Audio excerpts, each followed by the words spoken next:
Chaque soir, alors que les lumières de la ville s'allumaient et que les gens se pressaient avec leurs tasses de café et leurs mallettes, James se tenait au coin de la 5e et de Main, une guitare usée dans les bras, chantant pour tous ceux qui voulaient bien l'écouter.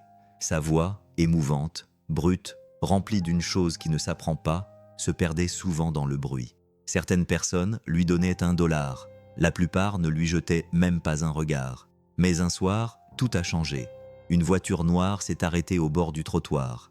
La vitre s'est baissée et à l'intérieur se trouvait une femme qui semblait venir d'un autre monde. Riche, puissante, intouchable.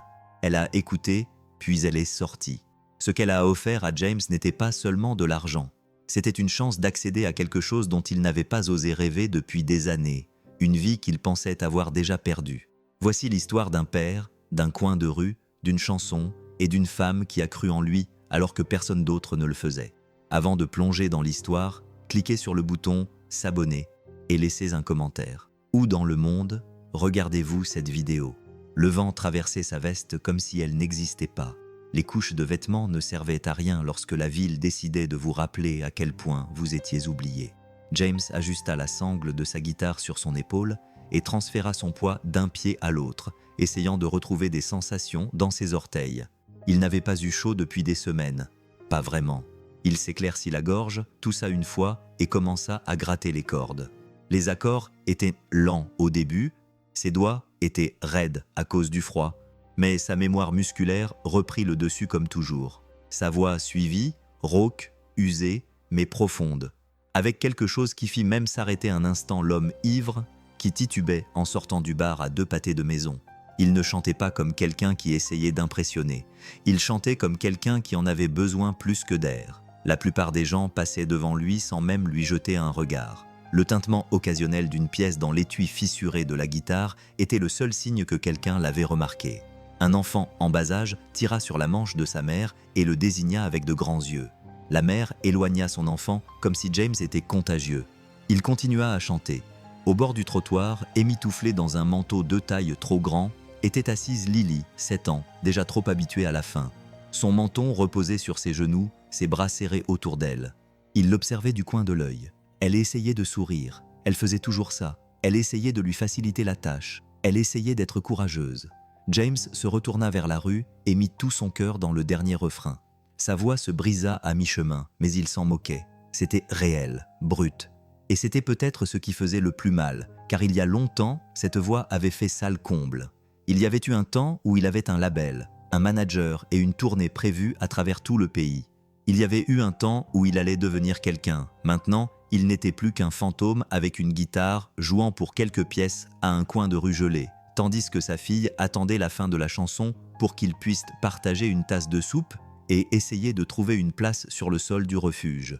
Mais même les fantômes ont une histoire, et quelqu'un, quelque part, était sur le point d'entendre la sienne. Tout avait commencé comme n'importe quelle autre nuit. James se tenait sous le réverbère vacillant de la 5e rue et de Main, le dos appuyé contre le mur de briques glacées, sa guitare dans les mains comme une bouée de sauvetage qu'il ne pouvait lâcher. La ville bougeait autour de lui, bruyante, indifférente, brutale. Le bourdonnement des moteurs, les sirènes lointaines, le brouhaha des gens qui essayaient d'aller quelque part rapidement et d'oublier ce qui était derrière eux. Il accordait les cordes à l'oreille, ignorant la piqûre du froid sur le bout de ses doigts, et prit une profonde inspiration. Puis il se mit à jouer. La mélodie flottait dans la nuit, douce et poignante, trop fragile pour la rue où elle résonnait. Les gens ralentissaient, certains jetaient un coup d'œil, quelques-uns s'arrêtaient même. Une petite foule se rassembla. Des étudiants sirotaient des cafés hors de prix. 2 touristes cherchaient leur téléphone à tâtons. Un homme vêtu d'un manteau froissé se tenait debout, se balançant doucement, les yeux fermés. Et puis elle apparut. Elle ne cadrait pas avec le décor. C'est la première chose que James remarqua. Elle sortit de la banquette arrière d'une élégante voiture noire garée au bord du trottoir. Le genre de véhicule qui n'avait pas sa place dans ce quartier, à moins d'être perdu ou de chercher à se fondre dans la masse. Ses talons claquaient sur le trottoir comme un métronome d'un bruit sec et délibéré. Son manteau était long, coûteux, cintré à la taille. Ses cheveux noirs tombaient en douces ondulations sur ses épaules, épargnés par le vent, comme s'il savait qu'il ne fallait pas la déranger.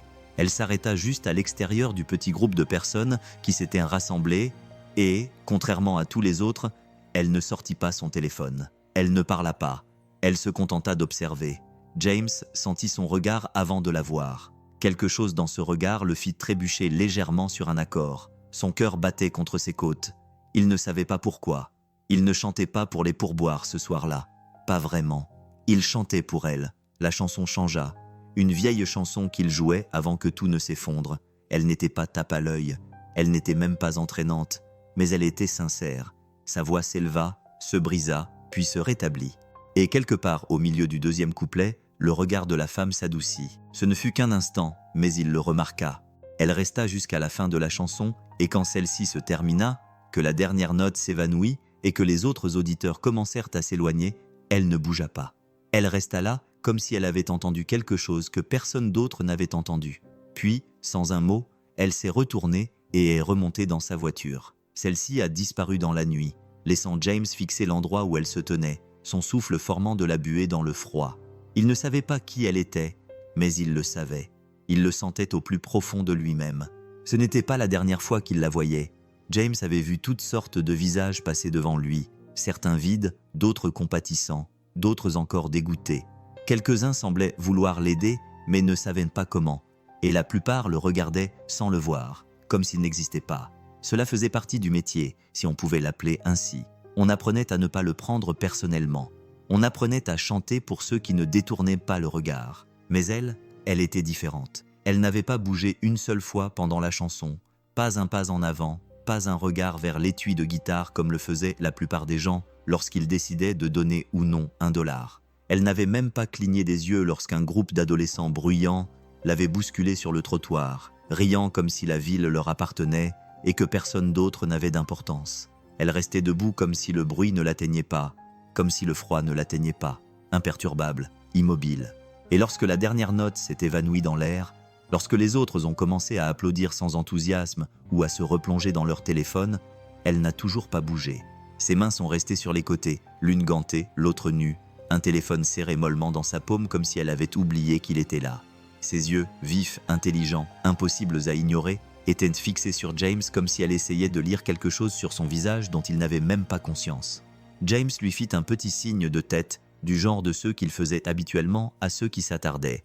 Elle ne le lui rendit pas. Elle ne sourit pas. Sa bouche était pincée, pas de manière hostile, mais pas chaleureuse non plus. Elle avait l'air de quelqu'un qui réfléchit à une décision, puis elle se retourna. Pas de pourboire, pas de compliment, pas un mot. Elle monta à l'arrière de cette voiture rutilante comme si elle appartenait à un autre monde. Et c'était peut-être le cas. La porte se referma dans un clic discret. Le moteur vrombit. La voiture disparut au bout de la rue comme si elle n'avait jamais été là. James resta là, les doigts toujours crispés sur le manche de sa guitare, tandis que la ville s'agitait autour de lui.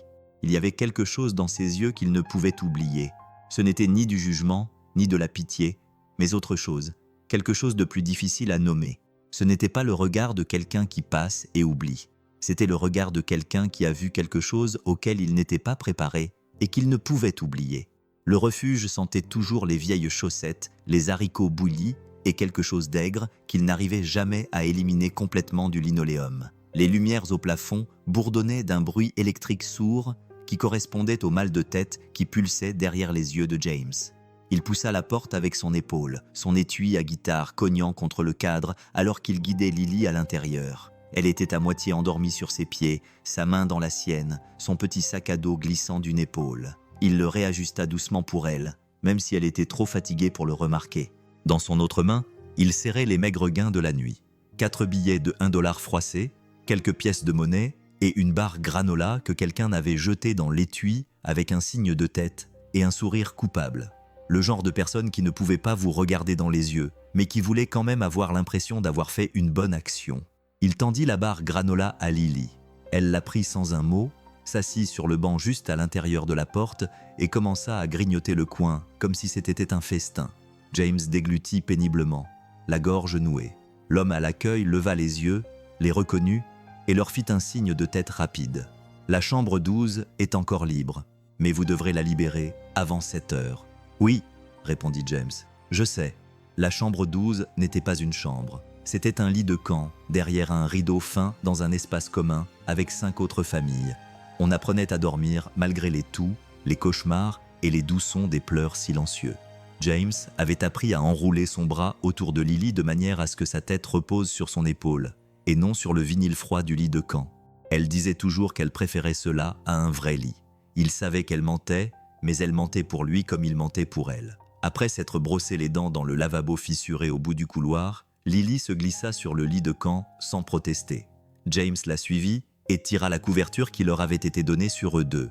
Elle se blottit contre sa poitrine, mâchant encore le reste de la barre granola. « Tu as chanté la chanson du papillon ce soir ?» demanda-t-elle d'une petite voix. « Oui », murmura James. « Et devine quoi ? Quelqu'un s'est arrêté pour écouter.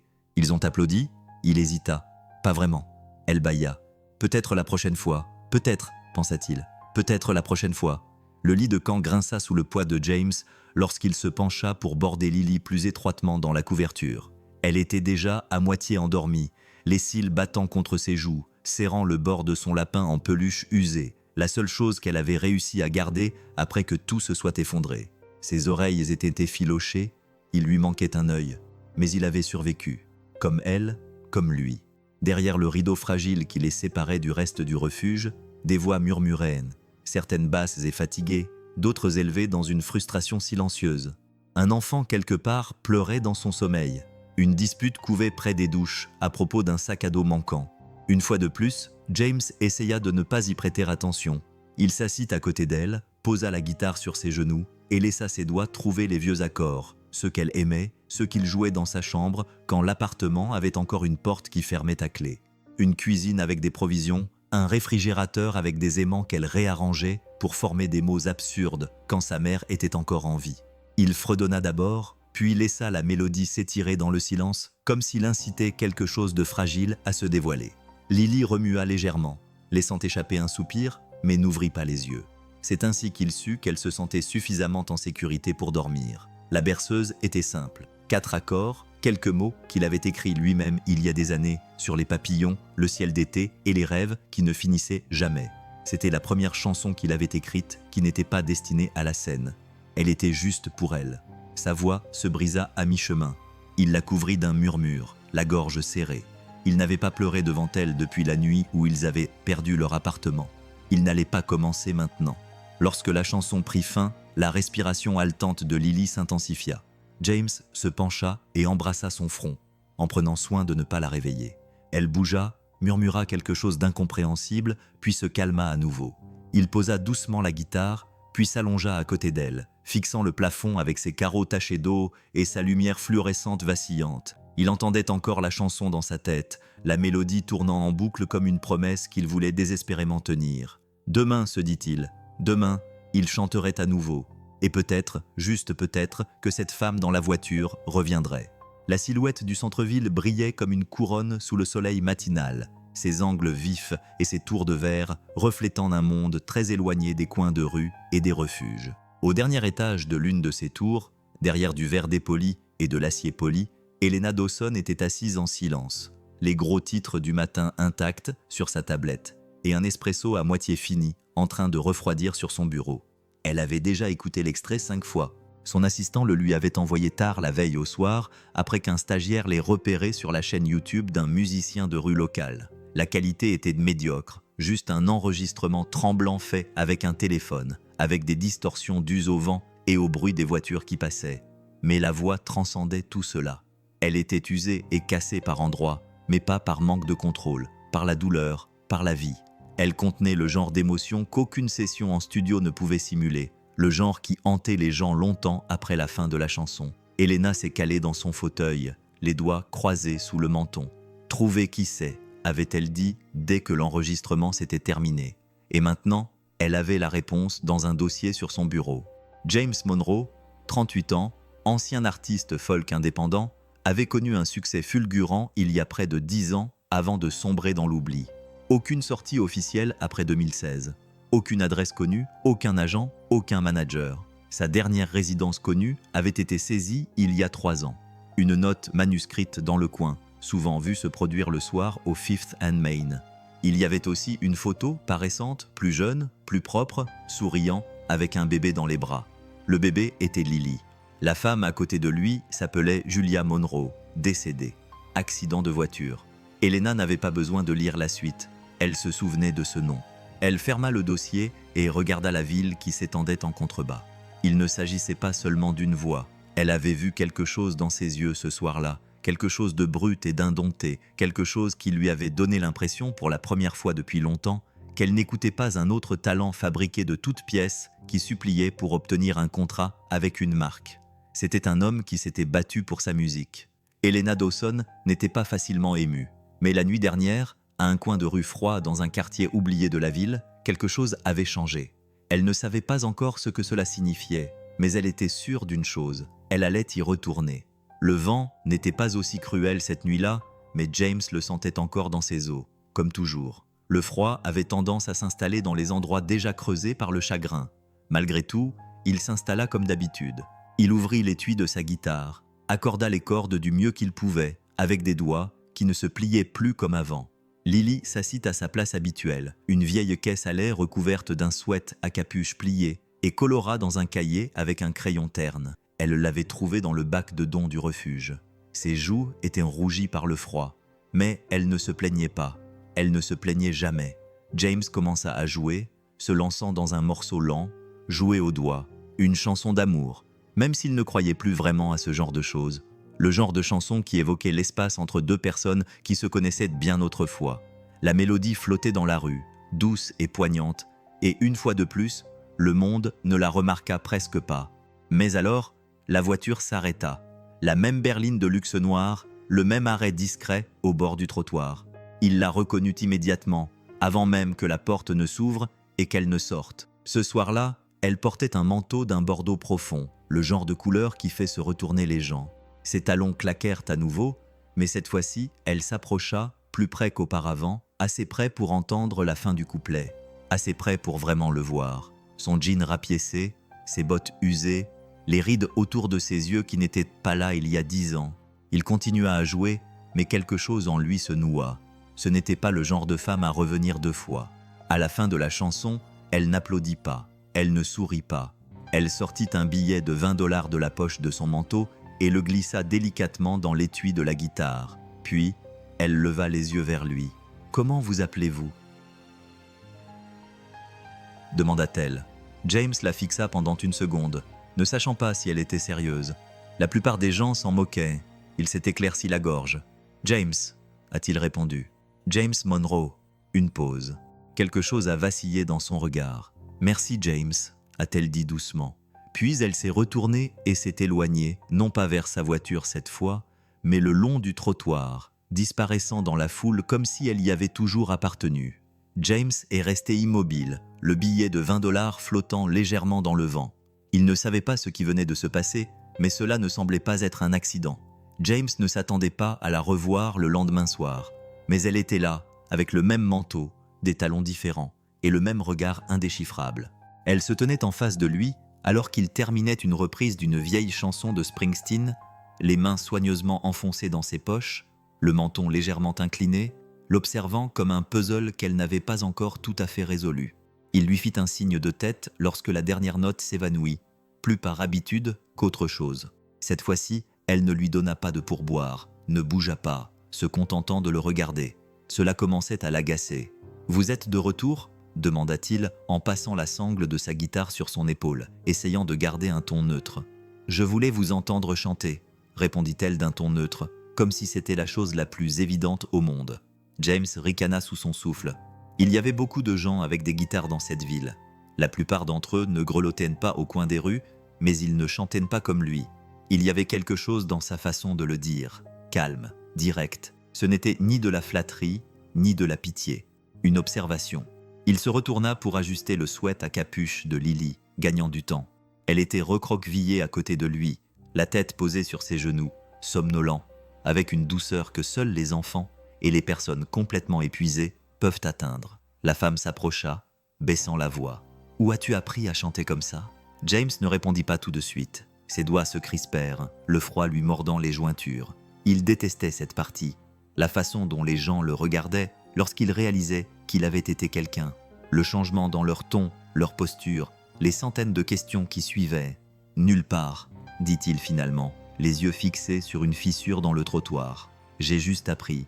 On n'apprend pas ce genre de voix. répondit-elle. Vous l'avez vécu. Il la regarda, puis la regarda vraiment. Son regard ne vacilla pas. Elle n'essayait pas de le flatter. Elle ne jouait pas un rôle, mais cela ne faisait qu'empirer les choses. Avant, je chantais pour des gens qui applaudissaient à la fin, dit James en haussant les épaules. Maintenant, je chante pour des gens qui continuent à marcher. Il se détourna avant qu'elle puisse répondre, s'accroupit pour ramasser ses affaires. Son étui de guitare était encore presque vide. Elle ne dit pas un mot, mais elle ne partit pas non plus. Il fut un temps où James ne jouait pas dans les rues. Il fut un temps où son nom était imprimé sur des affiches et chuchoté dans les coulisses comme celui de la prochaine grande star. À l'époque, il jouait sous des lumières qui fonctionnaient vraiment, dans des clubs qui sentaient la sueur et la bière renversée plutôt que l'urine et les vieux rêves.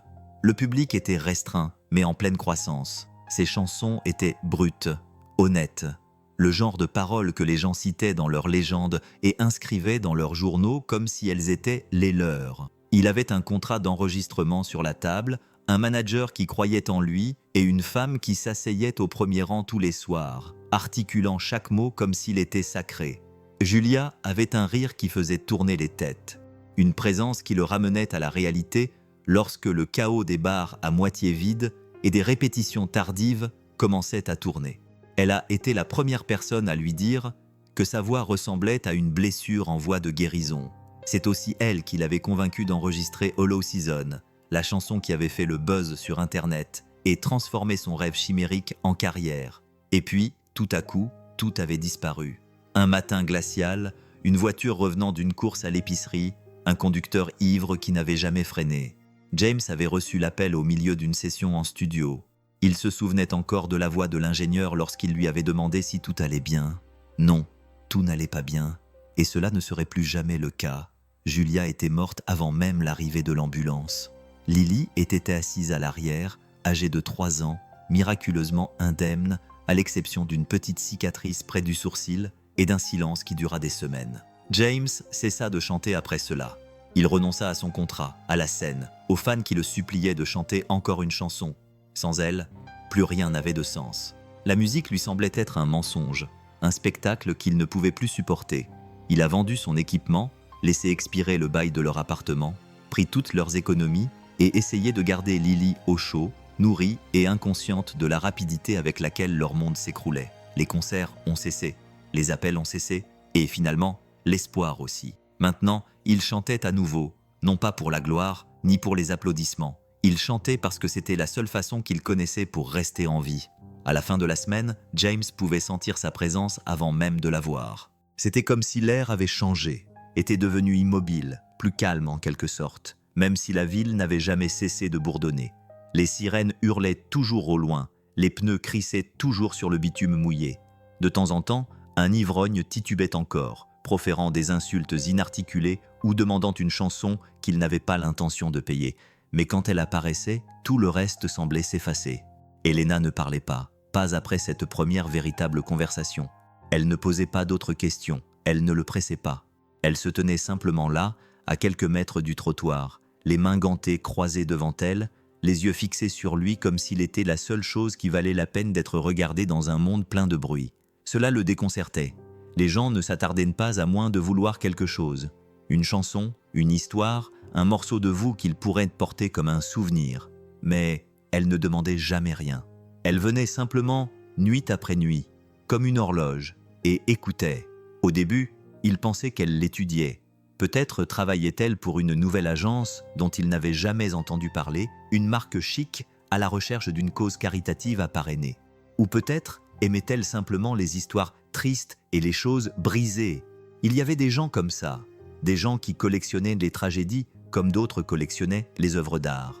Mais un soir, après un concert particulièrement difficile, la voix et les doigts engourdis, tenant à peine les cordes, il leva les yeux et la vit qui le regardait avec quelque chose de différent dans les yeux.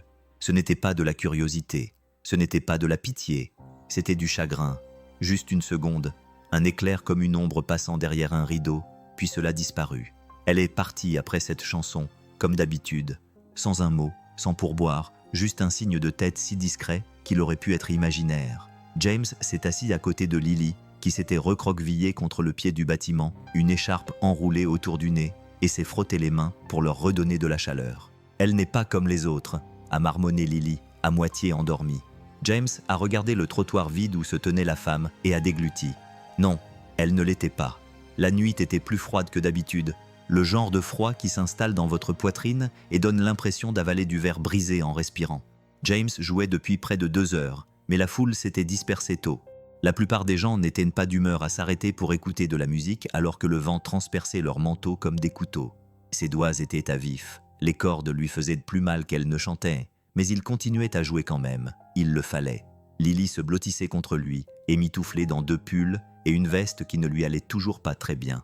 Ses mitaines étaient humides à cause de la neige fondue au sol. Elle ne se plaignait pas, elle ne se plaignait jamais. Mais James voyait ses dents claquer. Il voyait ses petits doigts se recroqueviller comme s'ils essayaient de disparaître. C'est alors qu'il sentit l'odeur, du café, du vrai café. Pas celui brûlé du distributeur automatique du refuge, mais celui riche et torréfié, qui coûtait plus cher que ce qu'il gagnait en une nuit. Il leva les yeux. Elena se tenait à quelques mètres de lui, ses talons ne faisant aucun bruit sur le béton. Dans une main, elle tenait un gobelet en papier d'où s'échappait de la vapeur dans l'air glacial. Dans l'autre, un gobelet plus petit contenant du chocolat chaud, à en juger par la crème fouettée qui fondait sur le bord. Elle l'étendit sans dire un mot. James la fixa du regard. Sa fierté s'enflamma, brûlante et immédiate, comme toujours quand quelqu'un essayait de lui donner quelque chose qu'il n'avait pas demandé. Il faillit secouer la tête, se lever et lui dire qu'il n'acceptait pas les aumônes. Mais Lily toussa, un petit bruit sec, et ses mains, minuscules et tremblantes, se crispèrent sur les extrémités de son écharpe. Il regarda Elena. Son expression n'avait pas changé. Elle ne souriait pas, ne le suppliait pas de dire merci. Elle lui offrait simplement, sans condition, sans jugement.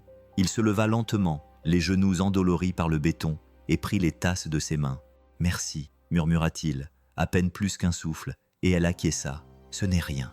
Mais ce n'était pas rien, pas pour lui. Il tendit la plus petite tasse à Lily, qui s'illumina instantanément, et l'enveloppa de ses mains gantées comme s'il s'agissait d'un trésor. Elena s'attarda un instant, puis demanda doucement « Pourquoi ici? Pourquoi dans la rue ?» James ne la regarda pas lorsqu'il répondit « Parce que personne ne peut me prendre ça. » Et toi, qu'aurais-tu répondu à la place de James? Dis-le-moi dans les commentaires. Le ciel était couvert de nuages lorsqu'Elena réapparut, son manteau flottant légèrement dans le vent, avec une détermination dans sa démarche qui n'était pas là auparavant. James était en train de chanter une vieille chanson folklorique, l'une des rares qui lui venait encore facilement lorsqu'elle entra dans le cercle de lumière du réverbère. Elle ne l'interrompit pas.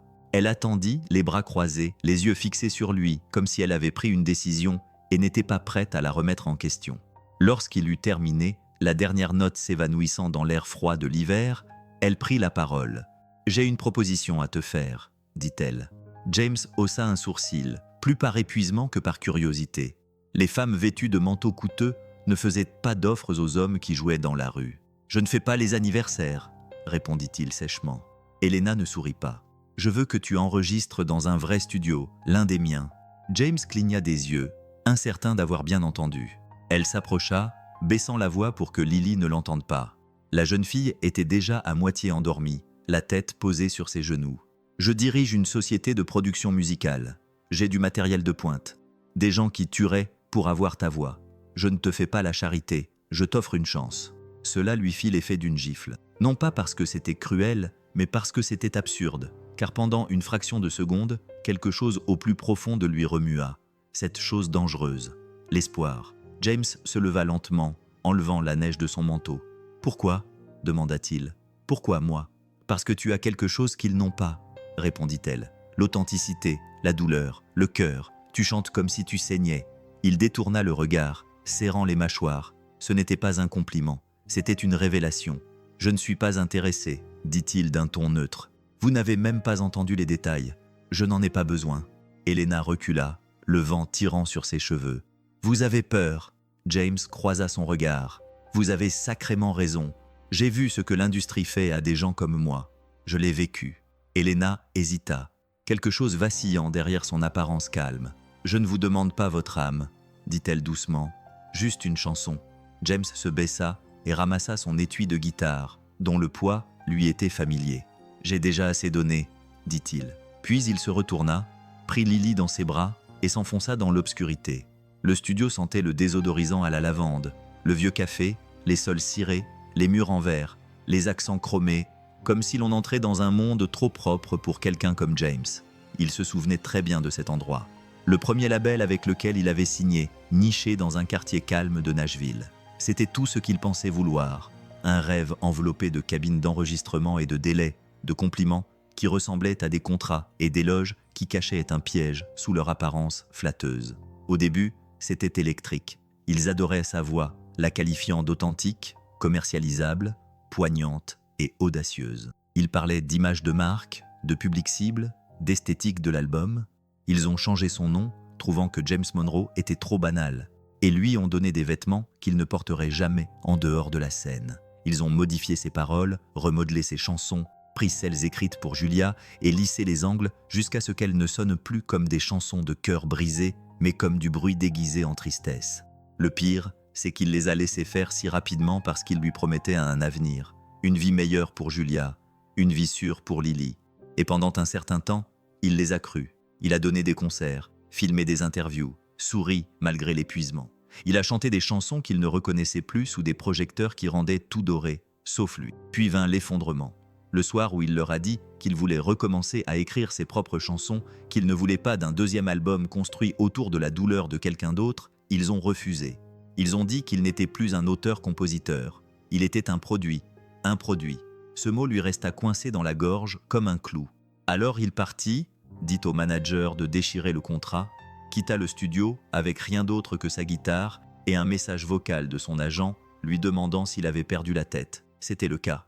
Ou peut-être l'avait-il enfin trouvé. Les concerts se tarirent du jour au lendemain. Sans le soutien du label, il n'était plus qu'un homme parmi tant d'autres, avec une guitare dans une ville pleine de voix. Lorsque Julia est morte 6 mois plus tard, le silence qui a suivi n'était pas seulement dû au chagrin, c'était tout. Sa carrière, ses espoirs, sa musique, tout avait disparu avec elle dans cette chambre d'hôpital. James n'avait plus chanté dans un micro depuis, et il n'était pas prêt de recommencer. Pas pour qui que ce soit, surtout pas pour quelqu'un qui pensait avoir vu en lui un potentiel. Les néons du refuge bourdonnaient faiblement au-dessus de sa tête, plongeant tout dans cette pâle lueur institutionnelle qui faisait de la chaleur un souvenir lointain. James était assis sur le bord du lit de camp, les coudes sur les genoux, essayant de détendre son dos raide.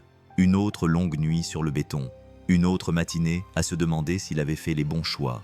En s'éloignant du studio, de l'offre, de tout ce qu'Helena Dawson pensait voir en lui, Lily était recroquevillée sur le sol, un crayon gras à la main et la langue tirée en signe de concentration. Elle avait trouvé les crayons dans un bac de dons la veille, ainsi qu'un cahier à spirale à moitié utilisé dont la couverture avait disparu. Elle les gardait tous les deux comme un trésor. James avait appris à ne pas lui demander ce qu'elle dessinait. Cela lui donnait un sentiment de normalité, même si rien d'autre dans leur vie ne l'était. « Tu veux voir ?» demanda-t-elle soudainement.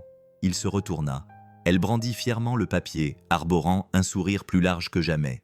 Le dessin était brouillon, les lignes tordues, les proportions incorrectes, mais l'intention était claire. Il y avait une grande scène éclairée par des étoiles jaunes brillantes. Une foule de petits bonhommes souriants se tenaient en dessous, les bras levés comme s'ils applaudissaient. Sur la scène se tenait un homme grand avec une guitare, son sourire dessiné en violet. À côté de lui, au premier rang, se trouvait une petite silhouette avec des nattes et un grand cœur sur son t-shirt. « C'est moi !» dit Lily en se désignant. « Et c'est toi qui chantes !» James cligna des yeux, la gorge serrée. Elle leva les yeux vers lui, les yeux grands ouverts et pleins d'espoir. « Tu devrais le faire, papa !» Il ne répondit pas. « Mademoiselle Helena pourrait t'aider », ajouta-t-elle, comme si c'était la chose la plus évidente au monde. James baissa à nouveau les yeux vers le dessin, essayant d'ignorer la douleur dans sa poitrine. « Où as-tu trouvé cette idée ?»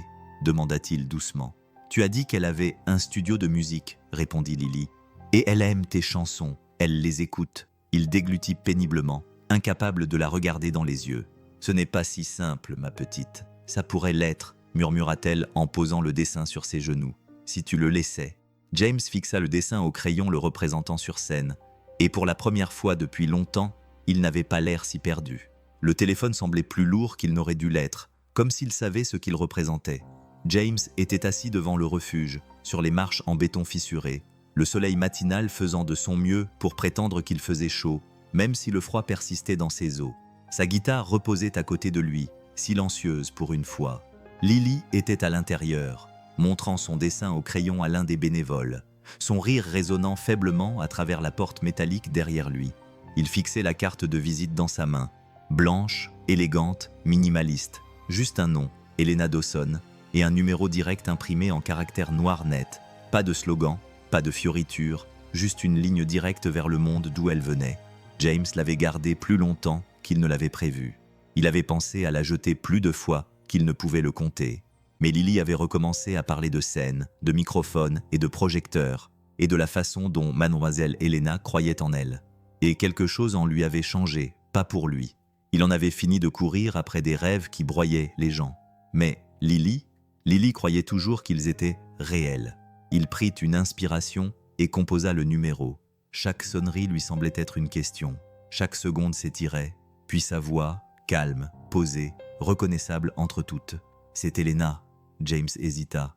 Sa langue semblait lourde. « C'est James », dit-il finalement. « James Monroe ».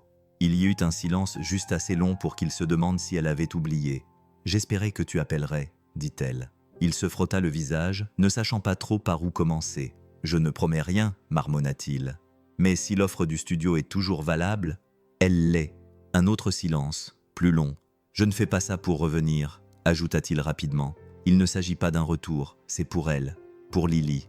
Elle pense que j'ai encore quelque chose à offrir. » La voix d'Helena s'adoucit légèrement. « Elle a peut-être raison. » James ferma les yeux et s'adossa contre le mur de briques froid, le poids de la décision pesant toujours sur sa poitrine. « Je passerai demain, » dit-il. « Je serai prête, » répondit-elle. Il raccrocha sans un mot. Et pour la première fois depuis des mois, voire des années, le silence ne lui semblait pas être un échec. Il lui semblait être le début de quelque chose.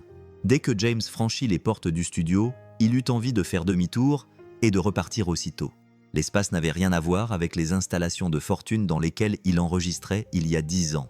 Pas de mousse rugueuse collée au mur de l'appartement, ni de microphone d'occasion fixé à des pieds avec du ruban adhésif. Cet endroit était raffiné et précis. L'air sentait le vernis à bois et les circuits électroniques chauds. Tout brillait. On n'avait pas l'impression que la musique vivait ici. On aurait plutôt dit qu'il y avait de l'attente. Lily s'accrochait à sa main, les yeux écarquillés, tournant lentement sur elle-même pour tout embrasser du regard. Helena était déjà là, attendant près de la réception, vêtue de noir et parfaitement calme, comme si elle n'avait pas ouvert les portes d'un monde que James s'était juré de ne plus jamais toucher. « Tu es venu », dit-elle. James acquiesça d'un signe de tête raide, ne se faisant pas confiance pour parler. Il avait déjà la gorge sèche. Il détestait la façon dont cet endroit pouvait le rabaisser aussi rapidement. Helena les conduisit à travers un couloir vitré jusqu'à une salle d'enregistrement aux murs lambrissés et dotée d'un piano si imposant qu'il semblait sortir tout droit d'une salle de concert. La cabine se trouvait derrière une vitre insonorisée éclairée de l'intérieur, brillant comme une salle d'interrogatoire. « Voici Paul », dit-elle en désignant l'homme déjà installé derrière la table de mixage. La cinquantaine, les yeux fatigués, sans sourire forcé. James apprécia cela. Paul le regarda de haut en bas, puis hocha la tête. « Mike est prêt quand tu l'es. » James posa sa guitare comme si elle allait le mordre. « Si tu es encore là à ce moment de l'histoire, mets un like pour soutenir tous les parents qui se battent pour leurs enfants. » Son instinct lui disait de partir, mais Lily tira sur sa manche. « Chante la chanson du papillon », murmura-t-elle, comme si c'était un secret. Il prit une inspiration tremblante et s'approcha du micro. Le casque s'installa sur ses oreilles avec un clic, et soudain, le monde se rétrécit. Il n'y avait plus que lui, la guitare et la lumière rouge clignotante sur la vitre qui signifiait que quelqu'un écoutait. Il jeta un coup d'œil vers la cabine. Helena se tenait debout, les bras croisés, le visage impassible, observant, sans juger, attendant. Il gratta un accord, puis un autre, et enfin, lorsqu'il sentit que le tremblement de sa voix s'était suffisamment stabilisé, il chanta. La première note fut trop douce, la deuxième fut légèrement fêlée, mais à la troisième, quelque chose s'ouvrit en lui, et Helena, derrière la vitre, ne bougea pas, ne parla pas, mais ses yeux ne le quittèrent pas. Le premier couplet fut à peine audible. James était assis sur le tabouret au milieu de la cabine, sa guitare à la main, les lumières du studio au-dessus de lui trop vives, trop cliniques. La pièce était silencieuse, à l'exception du léger sifflement du retour du casque et des craquements occasionnels de la table de mixage. Il pouvait voir la silhouette de Paul derrière la vitre, réglant les niveaux, hochant la tête. Helena se tenait à côté, les bras croisés, le visage toujours impassible, mais le regard perçant. Il gratta à nouveau l'accord d'ouverture, plus lentement cette fois. Il le fit résonner comme il le faisait dans les petits clubs, à l'époque où chaque note avait son importance et où la musique ne lui semblait pas être une pression. Puis, il ouvrit la bouche pour chanter, et les mots restèrent coincés. Ils étaient là, sur le bout de sa langue, dans l'oppression de sa poitrine. Mais lorsqu'il essaya de les faire sortir, seul de l'air s'échappa. Sa gorge se referma sur la mélodie comme si elle essayait de le protéger de lui-même. Il s'éclaircit la gorge. Il réessaya. Cette fois, une note plate et fausse sortit. Sa voix se brisa à mi-chemin et disparut. La voix de Paul résonna dans le casque. « Prends ton temps ». James acquiesça, les yeux fermés, agrippant le manche de sa guitare comme si c'était la seule chose qui le retenait au sol. Mais cela ne servait à rien, car tout ce qu'il voyait, c'était Julia. Il était de retour sur le siège passager de cette voiture abandonnée, fixant ses mains sur le volant, la même berceuse fredonnée par la radio. Lily à l'arrière, à moitié endormie, le feu rouge devant eux, le flash des phares dans le rétroviseur, le bruit du métal, des cris et du silence. La poitrine de James se serra, ses doigts glissèrent du manche de la guitare. Il se pencha en avant, les coudes sur les genoux, essayant de respirer, mais c'était comme s'il se noyait dans une pièce remplie d'air. Il retira ses écouteurs et posa la guitare avec des mains tremblantes. Derrière la vitre, il pouvait voir Helena s'avancer. Son visage n'était plus indéchiffrable.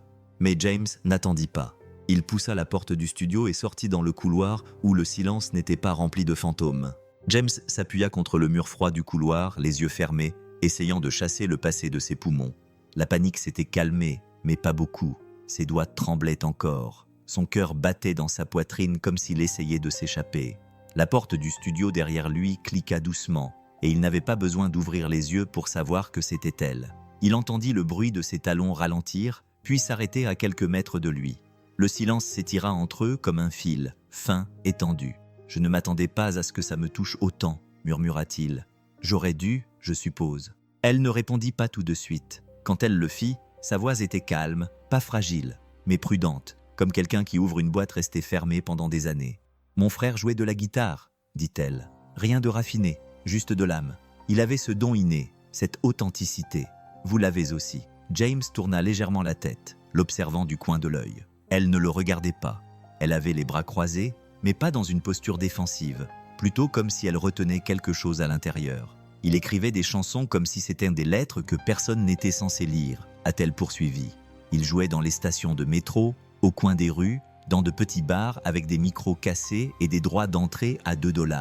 Il disait qu'il se moquait de la célébrité. Il disait que ça le détruirait. James n'a rien dit. Il n'avait pas besoin de parler. Elle a expiré lentement. J'ai essayé de l'aider. Je lui ai organisé des rendez-vous. Je l'ai présenté à des producteurs. Il ne s'est pas présenté à la moitié des rendez-vous. Il disait qu'il ne le comprenait pas. James connaissait trop bien cette histoire. Il a fait une overdose il y a 3 ans, dit-elle d'une voix calme mais douce, juste avant un showcase que je l'avais supplié de faire. Je l'ai trouvé dans son appartement, sa guitare encore sur les genoux. James ferma les yeux à nouveau. « Je le vois en toi », murmura-t-elle. Pas la partie brisée, la partie authentique, la partie qui poussait les gens à s'arrêter et à écouter, même quand ils n'en avaient pas envie. Il ouvrit la bouche, puis la referma. Helena se retourna pour partir, mais avant de le faire, elle ajouta une dernière chose, d'une voix douce mais assurée. « Tu es sorti de cette pièce aujourd'hui, mais tu n'as pas fini. Tu viens de toucher la partie qui fait mal. C'est là que réside la musique. » La pièce était silencieuse lorsque James revint. Personne ne dit rien. Paul ne leva pas les yeux de la table de mixage, ne chercha pas un nouveau fichier. Il se contenta d'acquiescer d'un signe de tête, subtil, comme s'il savait qu'il valait mieux ne pas en faire tout un plat. Helena se tenait dans un coin, les mains enfoncées dans les poches de son manteau, le regardant avec un calme imperturbable. Elle ne souriait, ni ne parlait. Elle le laissait simplement revenir à sa guise. James s'assit lentement, la guitare sur les genoux. La chaise grinça sous son poids. Ses doigts restèrent longtemps suspendus au-dessus des cordes avant de bouger. Il régla le micro, prit le casque, respira. Cette fois, lorsque le voyant rouge clignota, il ne broncha pas. Il ne pensa pas aux labels, ni aux critiques, ni aux occasions manquées et aux lieux hantés où la musique avait vécu avant de devenir quelque chose qui lui faisait peur. Il pensa à Lily. La façon dont elle le regardait quand il chantait cette berceuse dans le refuge. La façon dont elle l'avait dessinée sur cette scène de crayons de couleur. entourée de gens qui n'étaient pas là pour prendre mais pour écouter. La façon dont elle avait dit, de sa petite voix calme, « Peut-être que Mademoiselle Helena peut t'aider ». Il pensait à son rire, à sa chaleur, à sa confiance en lui, alors qu'il ne croyait plus en lui-même. Puis, il joua la même chanson qu'avant, mais cette fois-ci, c'était différent. Pas plus propre, pas parfait, mais vrai. Sa voix tremblait dans les aigus, se brisait légèrement dans le pont, mais elle ne s'arrêtait jamais. Elle remplissait la cabine de quelque chose de réel, de brut et d'honnête, comme une lettre manuscrite maculée d'empreintes digitales et de pluie. Dans la salle de contrôle, Paul se pencha en avant, écoutant plus attentivement. Helena ne bougeait pas. La dernière corde résonna et s'éteignit lentement, suspendue dans le silence comme un souffle retenu. James resta assis là pendant un long moment, les yeux fermés, la guitare toujours entre les mains. Et pour la première fois depuis des années, il ne se sentit pas vide après la dernière note. Il se sentait vivant. Il était tard, bien après minuit, quand Helena s'assit seule dans son bureau, la silhouette de la ville s'étendant au-delà de la baie vitrée derrière elle. La session en studio était terminée depuis des heures. James avait raccompagné Lily chez elle, ou plutôt au refuge, avec un signe de tête discret et un merci à peine audible. Il n'avait pas beaucoup parlé, il n'en avait pas besoin. Sa voix avait déjà dit tout ce qu'il ne pouvait pas exprimer. Le fichier était ouvert sur son ordinateur portable, une prise, une chanson, intacte. Elle n'avait pas ajouté de réverbération, n'avait pas modifié le mixage. Elle ne voulait pas le faire. Il y avait quelque chose dans cette authenticité qui la faisait hésiter chaque fois qu'elle passait la souris sur le bouton de lecture. Ce n'était pas seulement une chanson. C'était quelqu'un qui se livrait à cœur ouvert dans un micro, sans demander la permission. Helena cliqua à nouveau sur « Play ». La douleur dans la voix de James était indéniable. Le genre de son que l'on n'apprend pas. On le gagne à travers la perte. C'était le genre de voix dont on se souvient même si on ne connaît pas le nom, surtout si on ne le connaît pas. Elle s'est calée dans sa chaise, les bras croisés, l'écran éclairant son visage d'une lumière froide. Elle a ouvert une chaîne YouTube vierge. Pas de marque, pas de nom, juste un seul mot pour titre, Shelter. Elle n'a pas indiqué son nom, pas de hashtag, pas de tag. Elle l'a téléchargé discrètement, presque avec révérence. Juste l'enregistrement et un écran noir. Le lendemain matin, la vidéo avait été visionnée 4000 fois. À midi, 70 000 fois. À la tombée de la nuit, les chiffres continuaient de grimper comme s'ils avaient pris de l'ampleur. Les commentaires affluaient, bruts, immédiats, stupéfaits. Qui est-ce ? Je ne sais pas pourquoi je pleure. Ce n'est pas seulement une voix, c'est une histoire. Cet homme a vécu quelque chose. Je le sens. Les blogueurs musicaux l'ont repéré en premier, puis les influenceurs, puis un membre d'un groupe indie bien connu a tweeté le lien avec seulement 2 mots. Ça m'a bouleversé. Le lendemain, les gens suppliaient de savoir qui était l'homme derrière cette voix. Mais Helena n'a rien dit. Elle a laissé le mystère parler de lui-même, car elle savait que le moment n'était pas venu pour le monde de rencontrer James Monroe. Pas encore. Il devait être prêt à choisir lui-même ce moment. Mais le monde était déjà à l'écoute. Cela a commencé par des murmures. Puis, cela s'est transformé en frénésie. Les blogs musicaux ont publié des titres qui se sont répandus comme une traînée de poudre. La voix inconnue qui fait le buzz sur Internet. La chanson la plus envoûtante que vous entendrez cette année. Qui est l'homme derrière Shelter ? Les podcasts ont spéculé. Les TikTok ont disséqué chaque syllabe. Certains ont affirmé qu'il s'agissait d'un chanteur célèbre déguisé. D'autres ont juré qu'il s'agissait d'un prête-plume sortant de l'ombre. Mais la plupart se moquaient de savoir qui c'était. Ils en voulaient juste plus. Les gens ont écouté la chanson en boucle pendant des heures, laissant son honnêteté brute s'imprégner en eux. Les commentaires ont afflué par milliers. Je n'avais pas pleuré en écoutant une chanson depuis des années. Cela a brisé quelque chose en moi. On dirait qu'il a vécu l'enfer. Et pourtant, il chante comme s'il croyait en quelque chose. S'il te plaît, qui que tu sois, ne reste pas caché. James n'en avait aucune idée. Il ne consultait pas les réseaux sociaux. Il n'avait pas de Wi-Fi, encore moins un téléphone avec un forfait data.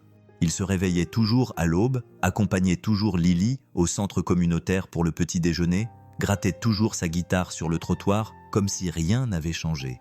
Mais Helena voyait la tempête se préparer. Elle regardait les chiffres grimper, voyait les messages affluer dans sa boîte mail, envoyés par des producteurs, des journalistes, des dirigeants de maisons de disques qui sentaient une mine d'or sous le gravier. Tout le monde voulait s'en emparer pour mettre un visage sur la douleur. Ils se moquaient de l'histoire, seule la sensation les intéressait. Et pourtant, elle ne disait rien. car elle savait ce que la célébrité avait fait à des gens comme James. C'était un homme qui s'était reconstruit à partir de ses cendres, note après note, et le monde, avec toutes ses caméras et ses griffes, pouvait tout aussi bien le détruire à nouveau. Mais ce n'était qu'une question de temps. Un animateur radio populaire a diffusé le clip en direct, la voix brisée dès le deuxième couplet. Un acteur hollywoodien a republié la vidéo à ses 20 millions d'abonnés avec une légende qui disait simplement « Qui que tu sois, tu m'as sauvé la vie aujourd'hui ». À la fin de la semaine, l'industrie était en effervescence avec une seule question. Qui est cet homme? Et si tu veux découvrir d'autres histoires aussi inspirantes, abonne-toi maintenant pour ne pas rater la prochaine, à la Voix d'Or. Et James, lui, était de retour à son coin de rue, jouant pour quelques pièces, sans se douter que le monde était déjà tombé amoureux d'une chanson qu'il n'était pas sûr d'être prêt à revendiquer. James l'a senti avant de le voir. Les regards, la façon dont les inconnus s'attardaient trop longtemps, les questions posées par des gens qui ne lui adressaient jamais la parole auparavant. Il terminait une chanson sur le coin de la rue et quelqu'un s'approchait, non pas avec un dollar ou un compliment, mais avec un téléphone à la main, l'écran allumé, la vidéo déjà en cours d'enregistrement. « Hé, c'est toi le gars de la chanson, celle du refuge ?» James haussait les épaules. « Je ne sais pas de quoi tu parles », répondait-il d'une voix monocorde. Mais cela n'avait pas d'importance. La ressemblance était indéniable. La voix était trop identique. Quelqu'un avait fait le lien. La nouvelle s'est répandue plus vite qu'il ne pouvait courir. Des journalistes locaux ont commencé à se présenter près du refuge.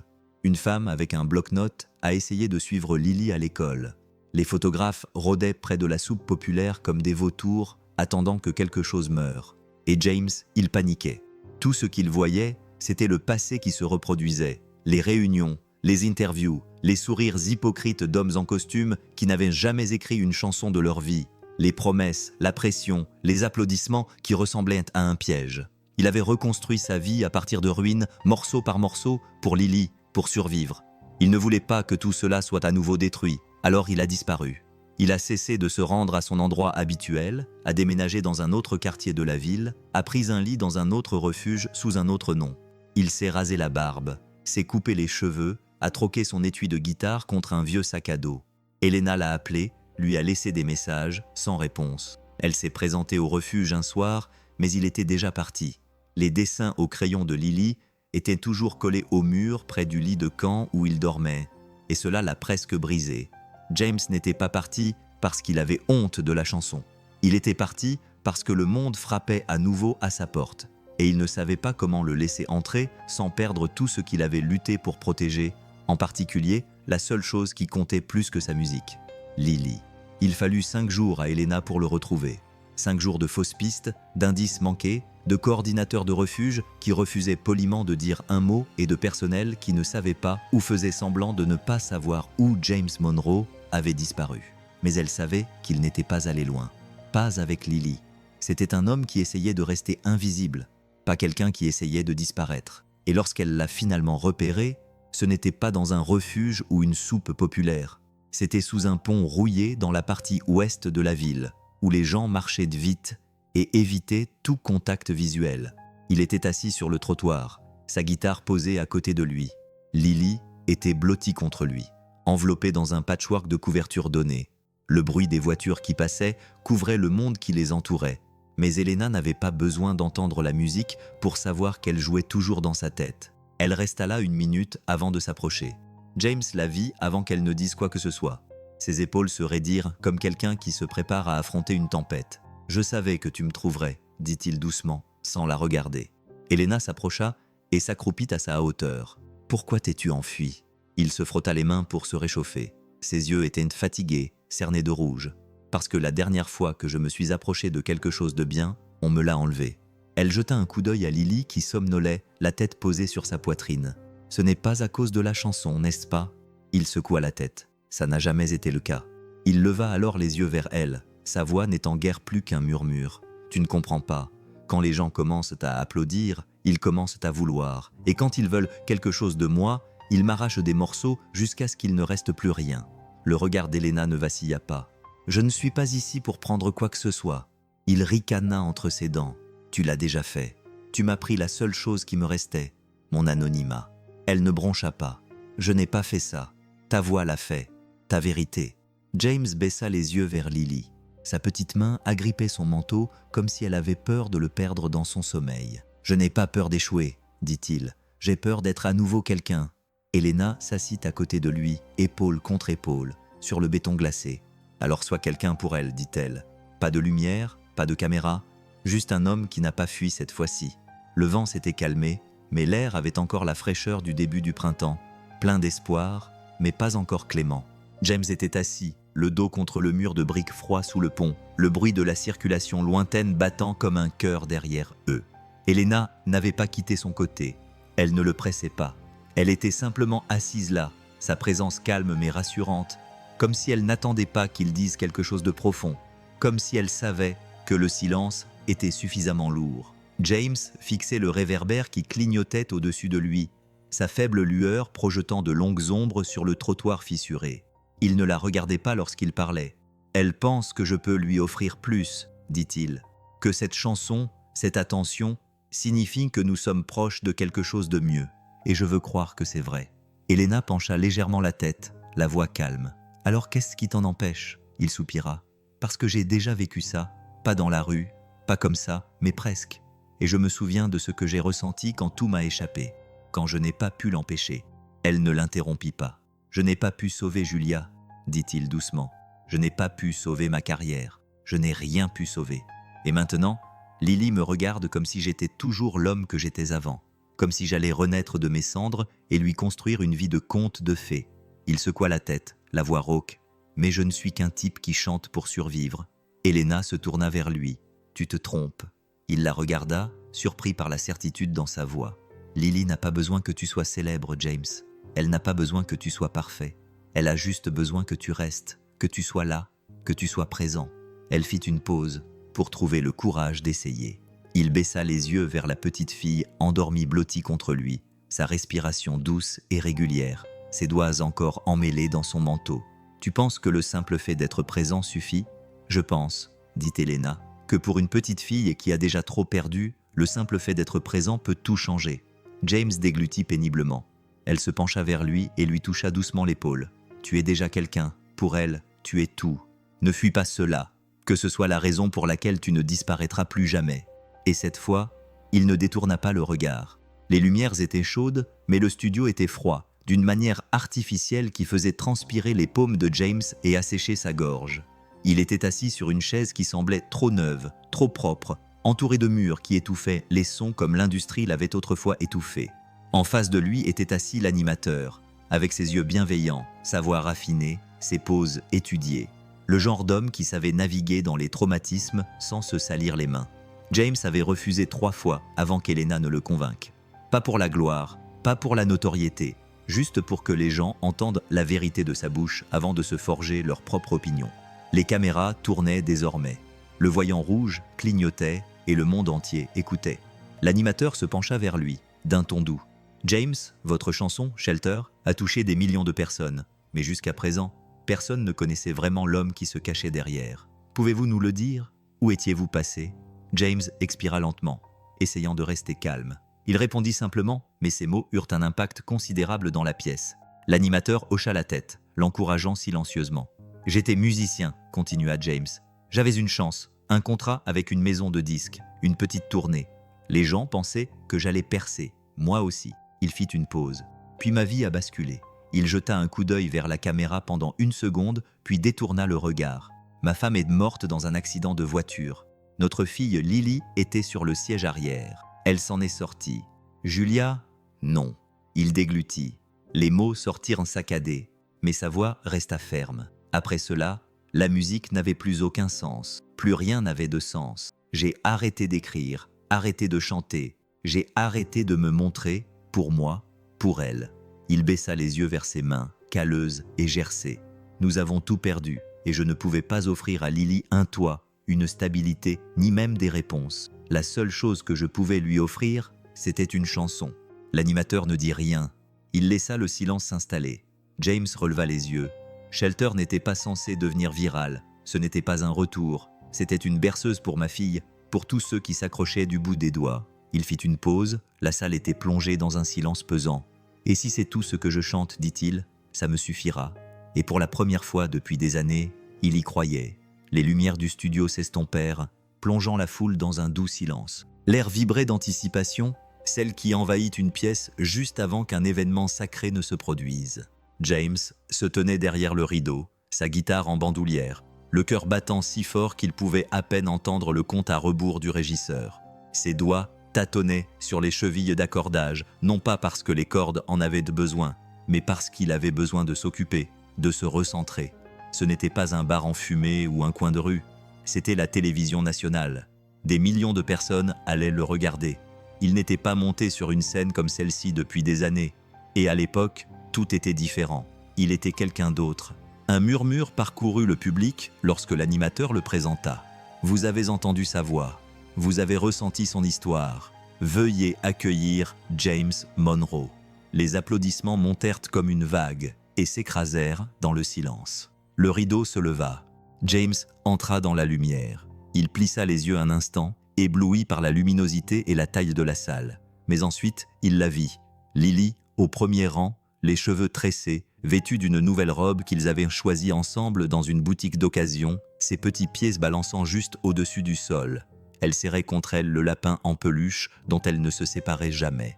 Et quand leurs regards se sont croisés, elle lui a fait un grand sourire radieux, comme si tout cela n'avait rien d'effrayant, comme si c'était juste une autre soirée où son papa chantait la chanson des papillons dans le refuge avant de se coucher. Et tout à coup, la peur s'est dissipée. Il s'est approché du micro, a pris une inspiration et a commencé à jouer. Le premier accord a résonné, clair et chaleureux, le genre de son qui pénètre jusqu'aux os. Sa voix suivie, stable, brute, plus pleine que jamais. Non pas parce qu'elle était parfaite, mais parce qu'elle était sincère. Il ne chantait pas pour les caméras. Il ne chantait pas pour les classements ou la gloire. Il chantait pour Lily. Chaque parole portait le poids de tout ce qu'ils avaient survécu, la perte, les coins de rue, les nuits blanches, mais aussi les rires, les petites victoires, l'espoir qui refusait de mourir. Et pendant tout ce temps, ses yeux ne quittaient jamais ceux de Lily. Car à ce moment-là, James ne faisait pas son grand retour. Il rentrait simplement chez lui. Le bureau n'était pas grand, juste 2 pièces au-dessus d'une ancienne imprimerie du centre-ville, avec des meubles dépareillés, une cafetière empruntée et une fenêtre qui coinçait quand on essayait de l'ouvrir. Mais James se tenait dans l'embrasure de la porte comme s'il s'agissait d'une cathédrale. Les murs étaient nus pour l'instant, à l'exception d'un tableau en liège sur lequel étaient épinglées des photos instantanées de musiciens de rue, d'artistes de studio et de chanteurs de rue.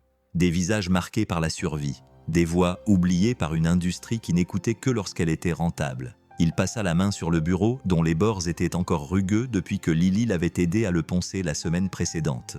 Elle avait dessiné un petit cœur dans le coin avec un marqueur rose et il n'avait pas pris la peine de l'effacer. Cet endroit, la fondation Sixth String, n'avait pas été créé pour produire des tubes. Il avait été créé pour offrir un espace sûr où la musique pouvait vivre sans être dépouillée, emballée et vendue. Où les gens qui avaient tout perdu, comme lui, pouvaient entrer, s'asseoir et se sentir à nouveau humains. Les instruments étaient donnés, les salles de répétition étaient partagées, les histoires étaient échangées comme de la monnaie. Elena y avait cru dès le début. Elle s'était présentée à cette première réunion avec le feu dans les yeux, présentant l'idée comme si c'était le projet le plus important qu'elle ait jamais touché. Et peut-être que pour elle, c'était le cas. Elle n'avait pas seulement financé l'organisation à but non lucratif. Elle avait ouvert ses studios, prêté son nom, fait appel à des faveurs qui lui avaient pris des années à gagner. Non pas parce qu'elle avait besoin de reconnaissance, mais parce qu'elle voyait ce que James voyait. Cette musique l'avait sauvée. Mais tout le monde n'avait pas cette chance. Maintenant, il l'offrait.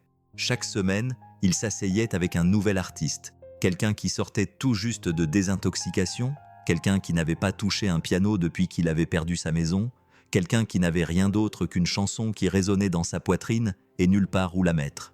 James écoutait, il acquiesçait, il jouait avec eux, il chantait toujours, bien sûr, il écrivait toujours, il se produisait toujours quand il le sentait bon. Mais ce n'était plus lui, il n'était plus seulement un musicien, il était un pont, un endroit où les autres pouvaient prendre un nouveau départ. La maison n'était pas grande. 2 chambres, une salle de bain, un porche qui craquait quand on marchait sur la 3e planche, et un jardin juste assez grand pour accueillir une balançoire fatiguée et quelques touffes d'herbes tenaces qui tentaient de survivre à la saison. Mais pour James et Lily, cela aurait tout aussi bien pu être un palais. Le premier soir, ils ont dîné par terre dans le salon, avec des assiettes en carton et des chaises dépareillées. Lily en pyjama bien avant le coucher du soleil.